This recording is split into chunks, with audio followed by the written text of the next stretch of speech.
It's a pleasure to be here and meet up again with one of my former students. I think Laura has done quite well and has done us proud at Georgetown. Okay, so the title of my address is What the Hell? Imaging or Imagining the Underworld. And I guess the reigning question that I hope to address is what is going on when we image or imagine hells. Now, it's my understanding that many people in this audience are from the art world, and I presume art history for that reason, as well as curators of art. And perhaps I should clarify that I don't come from that world, but rather the discipline of religious studies, or otherwise known as the history of religions. So that explains kind of my approach to my comments tonight relative to this question, what is going on when we imagine hells? So I'm interested in images, the artistic images, but I am not going to provide much illuminating commentary on the imagery per se from an artistic perspective, but rather from questions of the nature of religiosity, because that is my reigning discipline, the nature of religious thought and practice. So when I ask what is going on when we imagine hells, notice I'm using the collective we as opposed to what is going on when they imagine hells. And in the case of this exhibit, that would be, I guess, Hindus, Buddhists, Jains, and Muslim on the whole. And I do want to give you a map of where my comments are going. First, acknowledge that, of course, there's cultural differences between these different traditions. And so as a historian, of course, it's incumbent upon me to be very respectful of differences, even though I ask what is going on when we imagine hells as human beings. So I will start with noting some what I thought were interesting differences in conceptions of hells across these religious traditions. But having made obeisance to the importance of difference, I'm going to, I think, on the whole, focus on the important similarity between these images of hells. And I'm summarizing the similarity in this way, that the images that we see exhibited in this collection, I think you can describe them as being modeled on recognizably human experience. And I'll get into some details of that, and that is why I have chosen some images from the exhibit to highlight here tonight. Now, in some ways, particularly as a historian or scholar of religion, one might say that, images of hells couldn't be anything but modeled on recognizable human experience. I mean, obviously, they're human artifacts, right? And constructions of the human imagination. So what else would we expect? But I think dwelling on this observation, as obvious as it might seem, is worthwhile from an interpretive perspective, because what I want to try to carve out is an aesthetic or / phenomenological interpretation of the arts of hell, rather than a skeptical one. So in other words, I want to say that images of hell are structured and modeled on human experience, and with an interest in religiosity, And given the era of secularism and disbelief in which we live, this obviously raises questions about what is going on when various peoples paint and describe hells. And I think it's easy to fall into that skeptical mode that says, these are nothing but human imaginative representations. And that's how, that's essentially is the gist of it, the end of the story. But my interest in images and ritual leads me to suggest an aesthetic phenomenological interpretation as a way of saying that we don't have to just end with that skepticism, a kind of empirical skepticism about the reality or the existence of hells. I want to find a way of saying that hells are real. Right, so I'll return to that after we've done a bit of a detour regarding some, what I think are, well, first differences and then kind of very deeply seated similarities. That will be the basis of my phenomenological interpretation of the reality of hells. All right, so to start with differences, there are cultural and religious differences concerning whether hells are eternal or not eternal. And this, I think, is helpful to parse out in terms of whether you're talking about Indian-based traditions which has the conception of rebirth, as you do in Hinduism, Jainism, and Buddhism.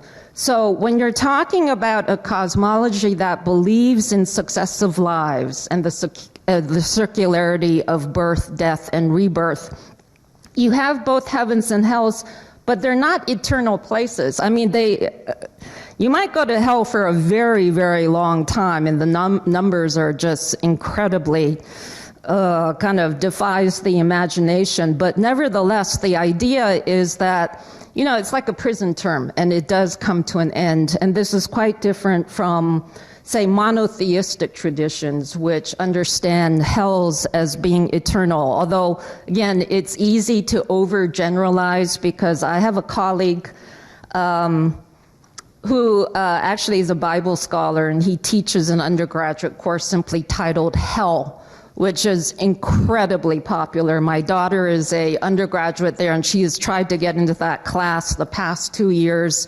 No luck.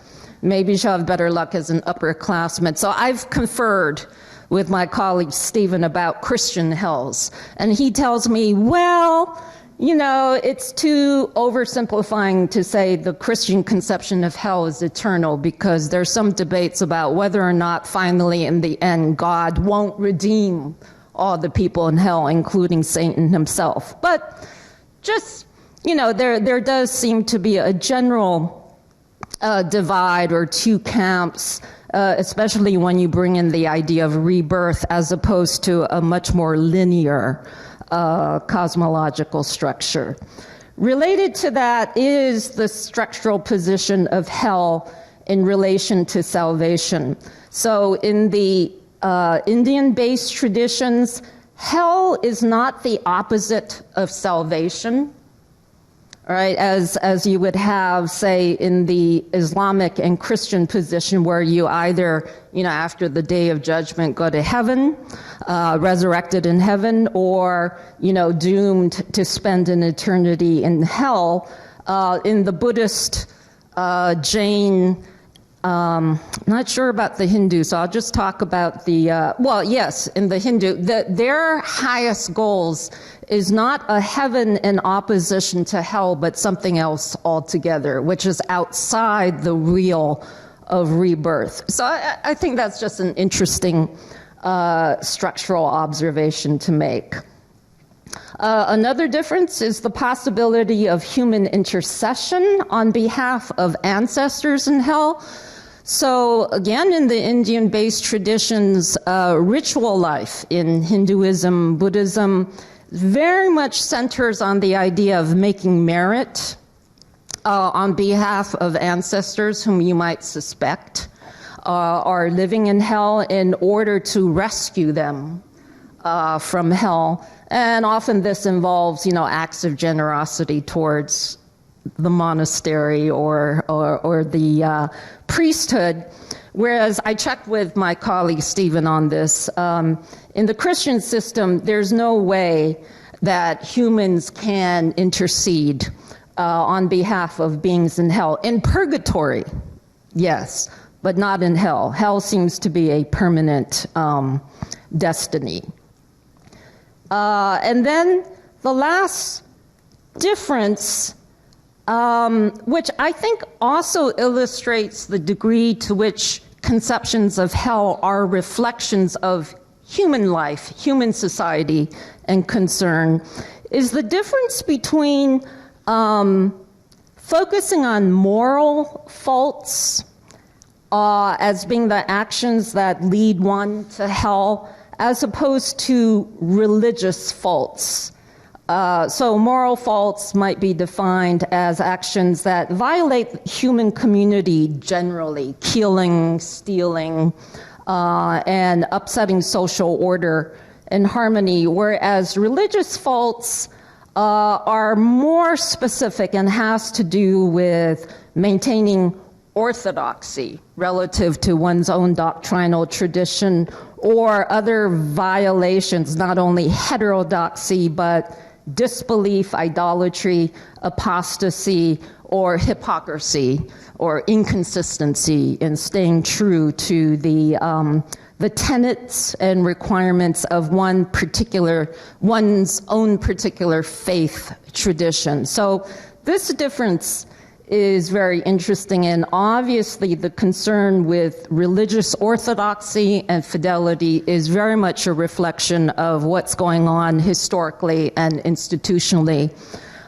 with religious institutions on the ground. Okay, now having done my due diligence talking about differences, I want to talk about similarities that I saw in these cross-cultural images of hell. And I want to start with structural similarity. And what I mean by structure is the way hells are depicted as being part of a cosmology and the kind of spatial. Hells are places, right? One similarity that seems fairly consistent, although again, there's always exceptions, but generally hell is below and heaven is above.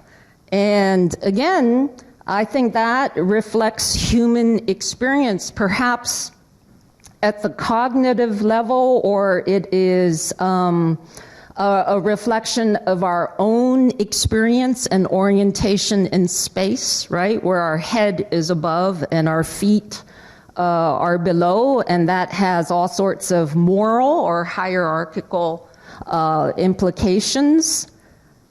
Also, hell has numerous divisions that specialize in specific kinds of sinners. Again, reflecting human experience in terms of how we organize space. So probably many of you have seen these ubiquitous images of the wheel of life. This is the Buddhist wheel of life, and this is particularly popular in Tibetan Buddhism. The circle represents the Buddhist cosmos, or at least one section of it. The delightful character is Lord Yama, the Lord of Death. And you can see the spatial orientation in that hell is at the bottom. The wheel is divided into the 6 realms of rebirth. Heaven is on top. Hell is at the bottom. It's hard to make out the details of the images, but I will get into, all the delightful tortures and excruciating forms of pain to which the denizens of hell are subjected. But notice here the structuring of of space and the spatial orientation of up and down. Here is an image coming from Jainism. So on the left, you have a wheel, similarly representing the wheel of samsara. In the middle, you have cosmic man, Loka Purusha, on whose body cosmic space is superimposed. And you see that hell is at the bottom towards his feet. I guess more like in place of his legs. And here on the right-hand side, you see the 7 levels of hell. That is the Jain way of structuring the divisions of hell. And this to me kind of reminds me of levels of a building.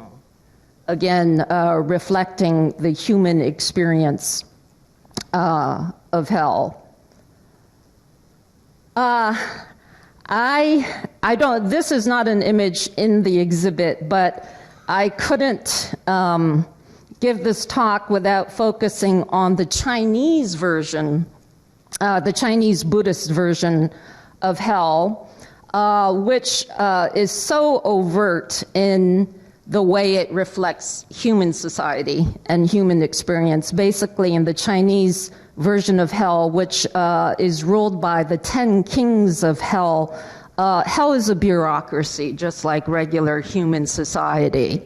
In the middle figure is not Yama, but the Bodhisattva Kishtagarbha, who is particularly associated with rescuing and comforting people in hell. But you can see that this image stratifies into the 10 kings, so starting on the right-hand side, top to bottom, and then it goes across and goes up from bottom to top until you reach the last and final king of hell. So notice how they're all like bureaucrats. I mean, they are kings, but they have clerks, they have desks, they have scrolls, and they basically check their records to see, if their records are correct.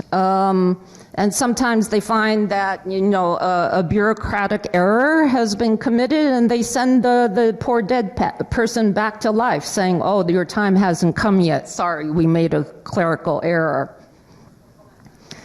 Okay.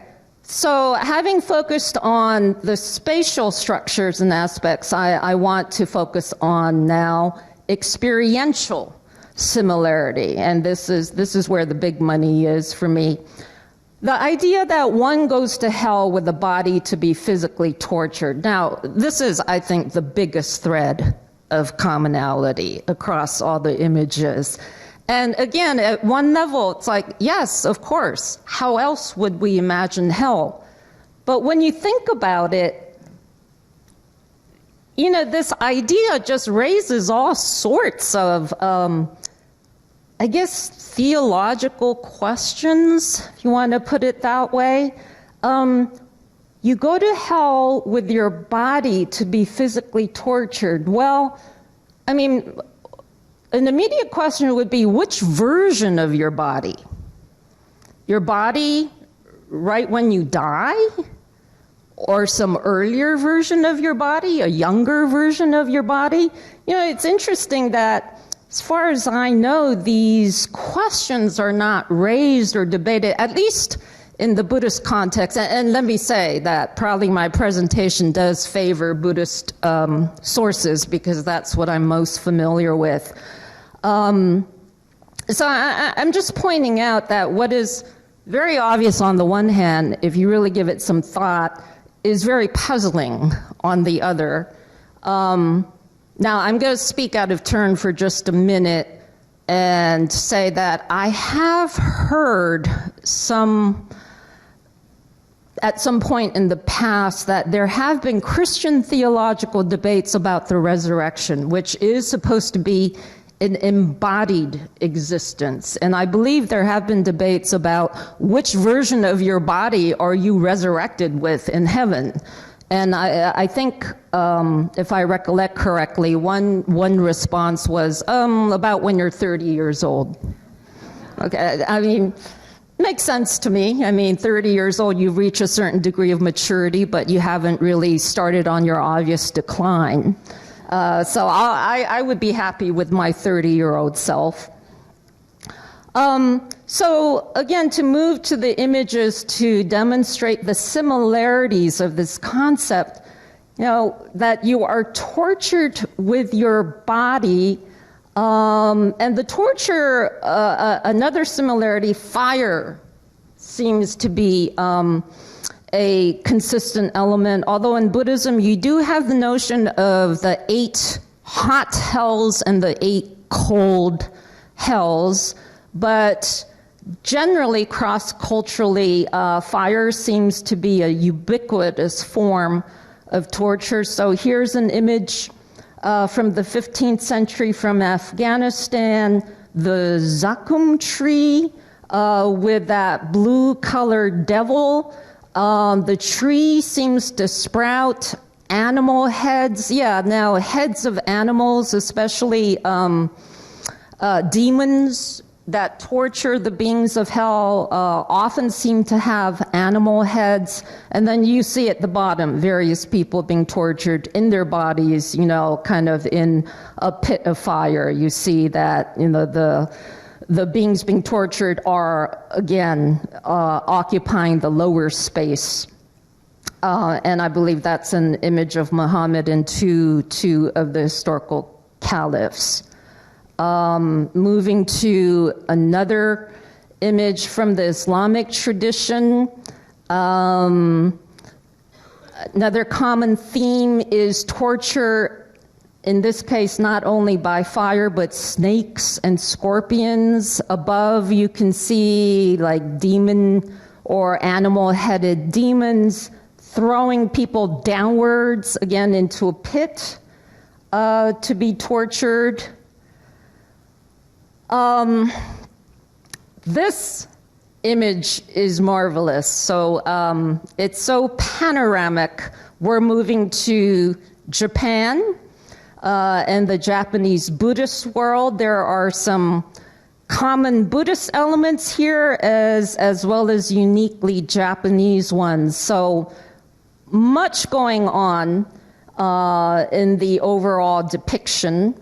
But at the center of it, you have a depiction of Yama, the Lord of Death, but here again, he's depicted kind of as a magistrate/king. He has his book open. You can see he has his clerics holding big sticks. And so he is sitting in judgment of the beings in hell.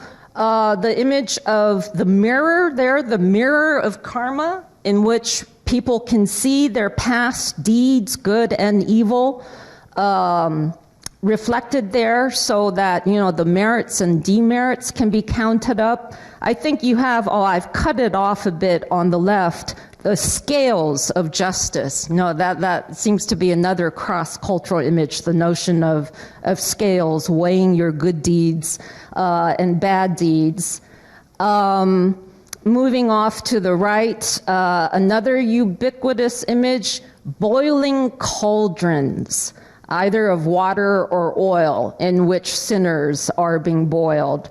Down here, you seem to have some sort of wagon cart that's on fire, in which people are also being burned.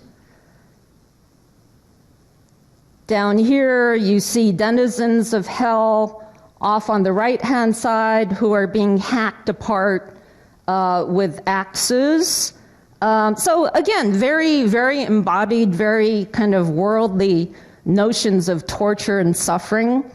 Off to the left, very interesting, I thought, and Max Morman's essay in the exhibit catalog talks about this image. And I would recommend looking at that. But here's a unique aspect of the Japanese Buddhist notion of hell, where they focus on women.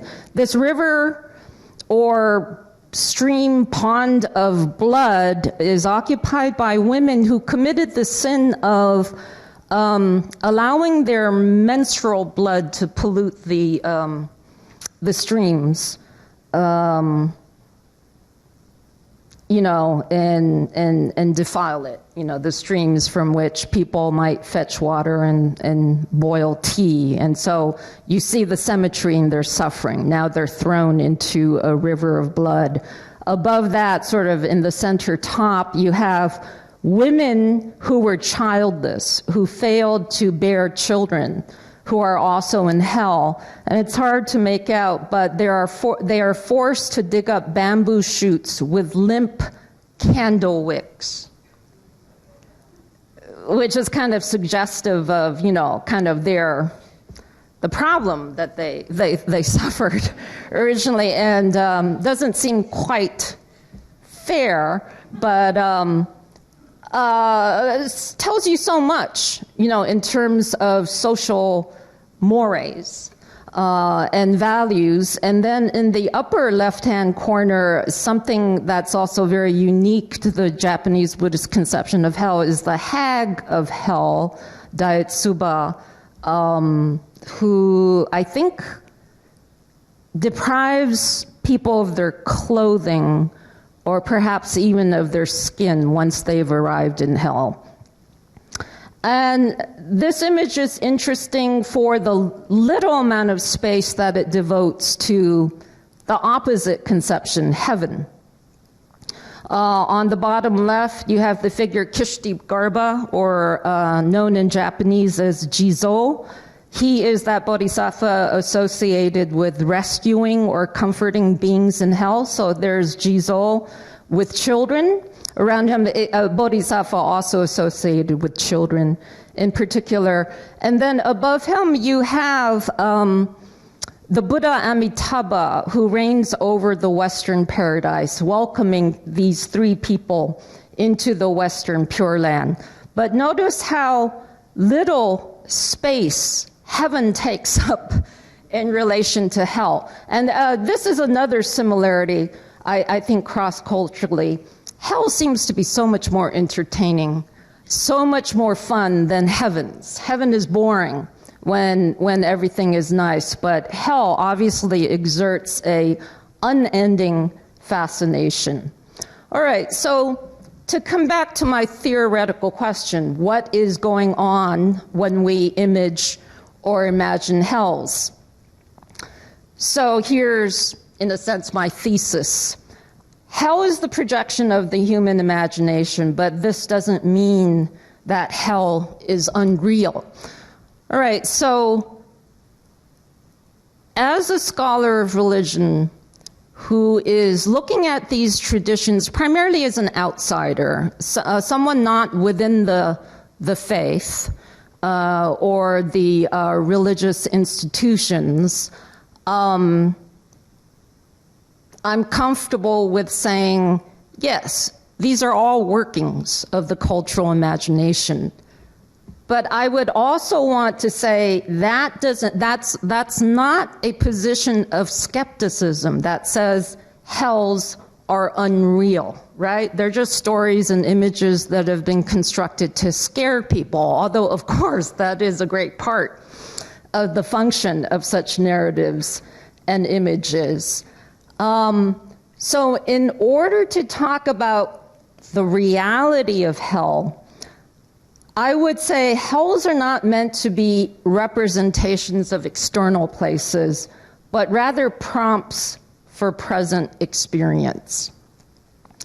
So when we talk about the reality or unreality of hells, I think in our culture, we're prone, especially when it comes to religious claims, to judge or adjudicate them relative to empirical reality. Questions about, do hells really exist? Is it somewhere out there, beneath us or somewhere else in the cosmos? And I don't think that's the right question to be asking, because images of hells are not meant to represent external places. The importance of their function is what they do to us now. to the observer. And I'm going to turn to the evidence from Buddhist tales of imaging hells to say that this isn't just me as a modern Western academic providing a interpretation of these cultural traditions, but it's an interpretation that I call that I am indebted to Buddhist tradition itself in terms of my own articulation. So I'm going to switch gears a little bit from images to stories. And one story I'm going to highlight here is one portion from the Ganda Vuja Sutra. Now, this is a Buddhist text, Indian in origin, extremely popular in East Asian Buddhism because it's a story. And it's a story of a young boy, about 9 years old. He's a pilgrim, Sudana, who visits 53 enlightening friends in order to attain the Dharma, right? And attain Buddhist liberation. So there is one visit, his visit to King Anala, and Phyllis Granoff's essay in the exhibit catalog refers to this episode as well. And on the one hand, it's a simple story about an episode of Sudana's pilgrimage, but I think there's so much theoretical sophistication there about images of hells. So I have some quotations from the story. So Sudana is told to go visit King Anala, and he is quite shocked and taken aback by what he sees, because every visit previously has been to these people who manifest glorious gardens and homes and splendorous bodies and light, and because they're very accomplished religious beings. But what he sees in the king's realm is essentially scenes of hell. So here's a quotation. By the king's order, some had their hands and feet cut off, some had their ears and noses cut off, some had their eyes gouged out, some had their limbs or heads cut off, some had their whole bodies burnt by fire, some were being dismembered, crippled, burnt, sprinkled with acid.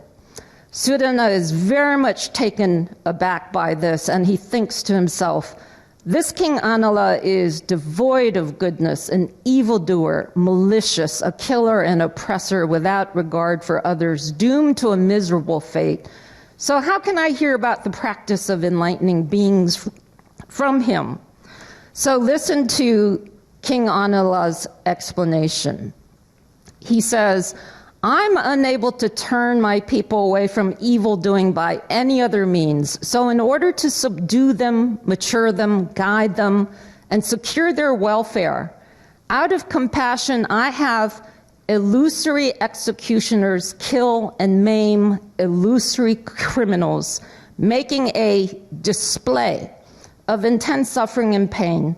Seeing this, the people in my realm become afraid to do evil. Seeing the people alarmed by this device, I have them give up evil doing and conduct themselves virtuously. Then I establish them in ultimate security, the end of all suffering, the bliss of omniscience. All right, the words that I've highlighted in red, I've chosen because they underscore the idea of a purposive display.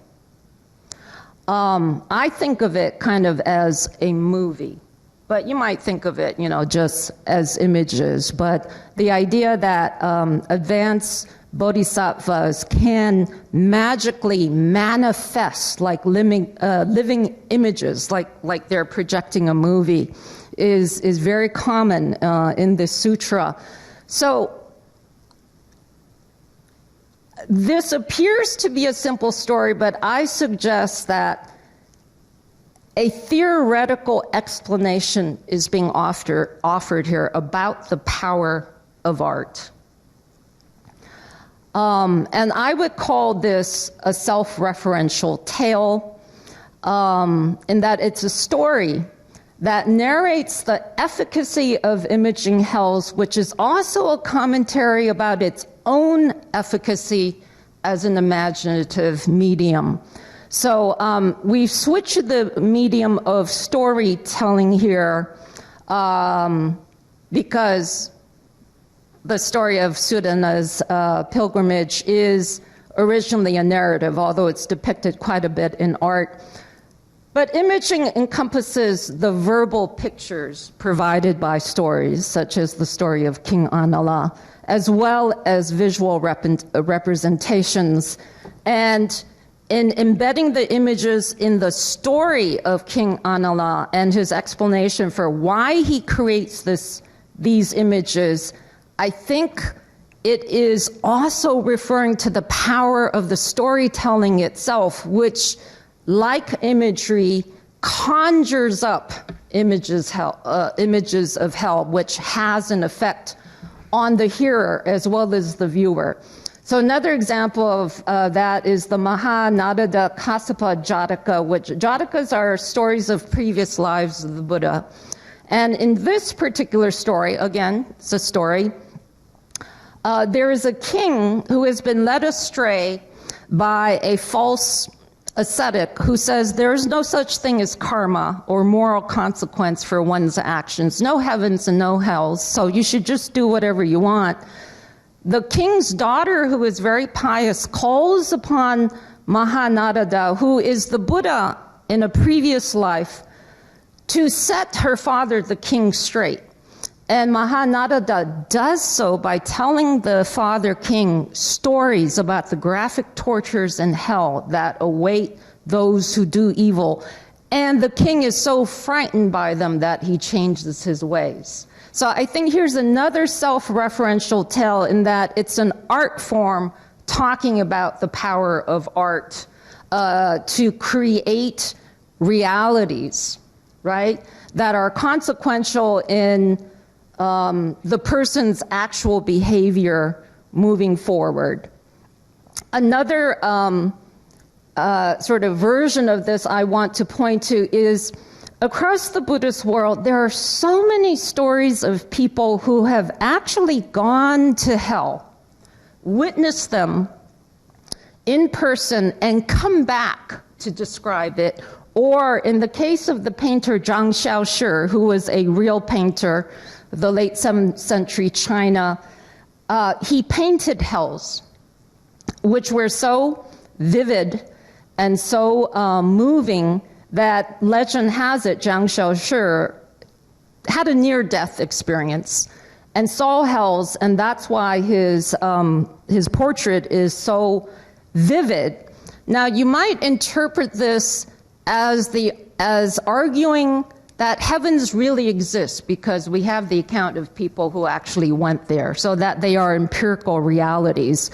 But I think that is the wrong interpretation of these legends of people who have gone to hell and come back to tell about it, because I think the point is that the storytelling as well as the painting and the imaging are so vivid that they create real experiences. It's actually a commentary on the power of art rather than the empirical reality of hell. So here I come back to this bifurcation between aesthetic and empirical realism. And I think what's important here is the idea of aesthetic realism. Very quickly, I want to refer to yet another fascinating story, the story of Upagupta and Mara from the Divya Vedana, a collection of Sanskrit Buddhist stories, the divine tales. Now, along with images of hells, you have images of heaven, of course, which I mentioned, doesn't seem quite as interesting, although there's the tradition of the Western Pure Land that there are visualizations of. But what's really important in Buddhist tradition are images of the Buddha. That is what is most riveting for Buddhists, the desire to see the Buddha. And in this story of the monk Upagupta who tames Mada, now Mada is sort of like the Buddhist Satan, he's often described as, but he's also known as the Lord of Death. He's the guy who tried to tempt the Buddha away on the night that he attained awakening, sitting under the Bodhi tree and meditating. Now, in this story, Upagupta has tamed Mada, and one condition of releasing Mada from the shackles that Upagupta has put him in is that Mada must take on the guise of the Buddha himself and show himself to Upagupta, which might seem like a bit of an odd request, but there is this whole tradition in Buddhism of this desire and yearning to see an image of the Buddha, especially on the part of people who lived after the time of the historical Buddha, this great sense of loss and being bereft, the desire to see the Buddha. So the tale says, making manifest the Tathagata, that's the Buddha's body, which abounds with the highest marks and brings tranquility to the eyes of men, Mada ornamented that forest as though unveiling the fresh colors of a valuable painting. So notice how Mada's, kind of dressing up as the Buddha is likened to a painting. And I feel very much it's the case that there is a commentary on the value of artistic representations. As the story goes on, it describes how Upagupta is so overcome by seeing the image of the Buddha that he falls at the feet of Mada in worship, as if Mada is the Buddha. And Mada starts to protest and says, hey, you're committing idolatry, and I don't want to get in trouble with the Buddha for doing this. I only did this for your sake. And Upagupta replies, of course, I know that the best of speakers has gone altogether to extinction, like a fire swamped by water. Even so, when I see his figure, which is pleasing to the eye, I bow down before that sage, but I do not revere you. So this is essentially an explanation of the use of images, the power of images, in constructing religious experience, where there's this dual consciousness. Upagupta knows he's only seeing, in a sense, a phantom, make-believe, and yet he is so moved by it that it is as if he is actually seeing the Buddha, and the religious merit, the religious benefits that result from that is no different than if the Buddha were standing right in front of him. All right, so to come to my concluding remarks, and I'm very proud of myself. It's 8:45. That's what I was hoping for, to leave time for conversation, hopefully. My concluding comment is, from within a tradition that's rich and rife with imagery, both hellish and sublime. Again, I'm drawing this from Buddhism and referring to Buddhism. We can derive an appreciation for the aesthetic, affective, and moral power of pictures that straddles the divide between religious enchantment and disenchantment. To uncode that a little bit, again, I don't think we're stuck with the option of saying these images are just constructed by either naive or manipulative people to scare people or scare their subjects into being good. I believe what is involved here, which is understood by people within the traditions themselves. And I'm not saying everyone. I'm sure there are people, Buddhists, Muslims, Hindus, so forth, who use the idiom of saying, hells are real, hells really exist, and you're going to go there. I mean, I understand that and appreciate that. But I would say that from within traditions, there is also the understanding that reality, the reality that matters in religiosity and religious experience, is the one that is constructed by aesthetic devices and displays, and that this trumps the question of empirical realism. Thank you very much.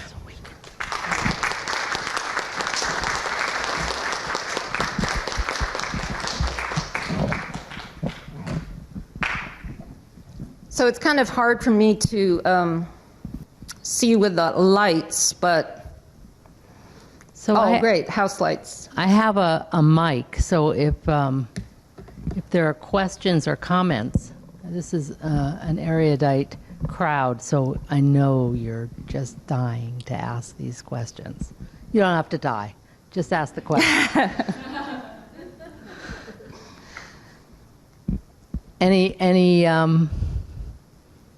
Any thoughts? I know there are.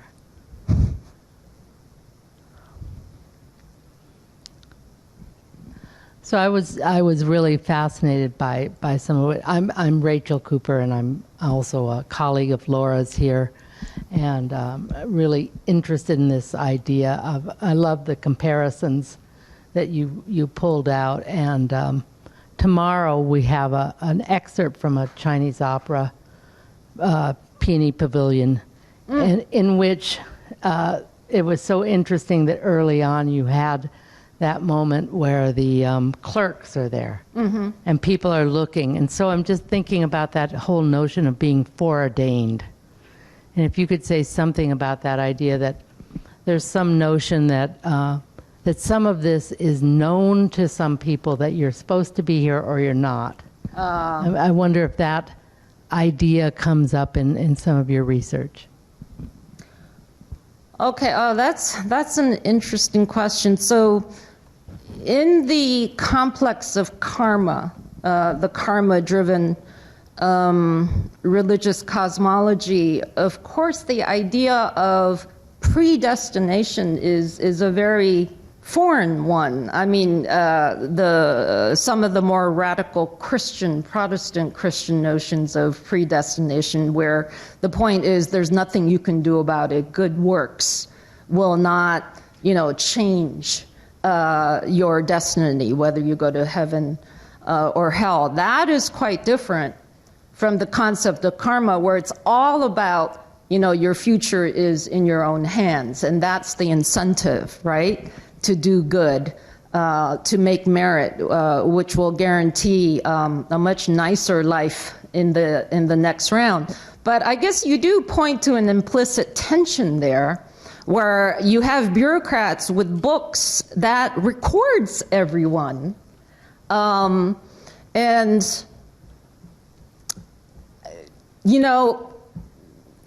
yeah, you've kind of got me stumped there. I mean, I can rationalize and say, well, you have Mata, you come before Mata, and the mirror of karma and all that, they count all the merits and demerits and so forth. And so maybe they construct the ledger books or the records then. But I think all cultures engage in contradiction and thought systems that don't really jibe with each other. And so the idea of clerical errors and even clerical corruption, where you can pay off a cleric. There are stories, popular stories, where someone goes to hell and says to the cleric, just add an extra character stroke after my name, which will give me another 10 years of life.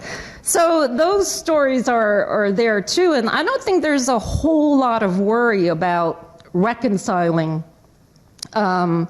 these different thought systems, especially when Buddhism gets to China and you have sort of the meeting of very different notions about what happens after death. Yeah, there's real inconsistencies there between Chinese ancestor worship, where people linger as spirits, and the Buddhist idea of rebirth, where you don't linger as a spirit, but you're reborn as something else. But there isn't too much sweating over, people will try to take care of both sides of the equation so they cover all the grounds. Well, I guess, yeah, there's so many trials going on these days in more ways than one, and then the arguing about it, you know, in whether it's in the afterworld or in this world, seems to be like, well, hold on, I'm not supposed to be here. I'm supposed to be there. Let's go back over this. That's an interesting part, and the whole notion about humanizing, you know, which body am I bringing in, and is one that's very interesting. It's so much a part of the imagery that we all see. Yeah. All right, I see three people. I just wanted to warm the audience up. Hi. I really enjoyed that image that you discussed where hell is pretty exciting and heaven is kind of boring. And it really reminds me of kind of different kind of excerpts I've encountered where within Hindu and Buddhist thinking, where, you know, those who are sort of closer to enlightenment have, you know, preference has sort of like subsided. There is a kind of like, I don't know, steadiness and emotion. And I think that kind of correlates with this like lack of excitement. Whereas in hell, there is quite a bit of like emotional volatility. And I just wonder what you think, as you've encountered different artistic and literary representations of hell, about hell being something that people actually experience and live within on earth among us, as opposed to in a kind of separate space. Yeah. So,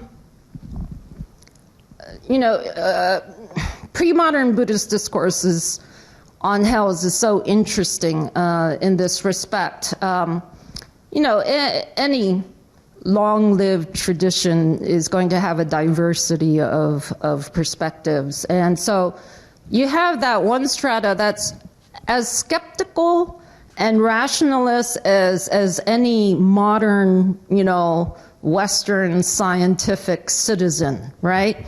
Who will say, oh, these are just all stories designed to get people in line. On the other hand,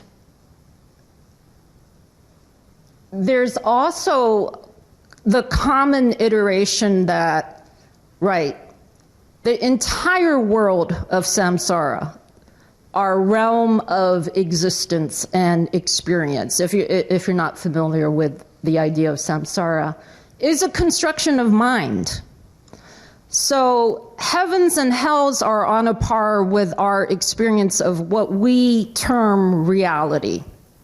You know, sort of the everyday, unquestioned external world that we occupy and interact within.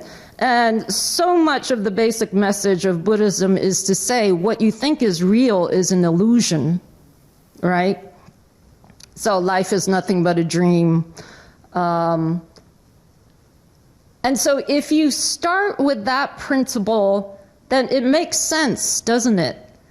That the whole question of the external reality of heavens and hells, at least for, you know, the Buddhists who are really thinking philosophically at this level, doesn't really make any sense, because it's all imagination. Does that address your question? I'm not sure that getting at the heart of what you were asking, but you'll hear the common refrain that hell, or even the Western Pure Land, right, that we saw the image of in the Japanese painting. There have been debates about, does the Pure Land really exist somewhere in the West? Where some people, many Buddhists have said yes, and I'm going to get there. But it has also been common to say, Pure Land is something you visualize.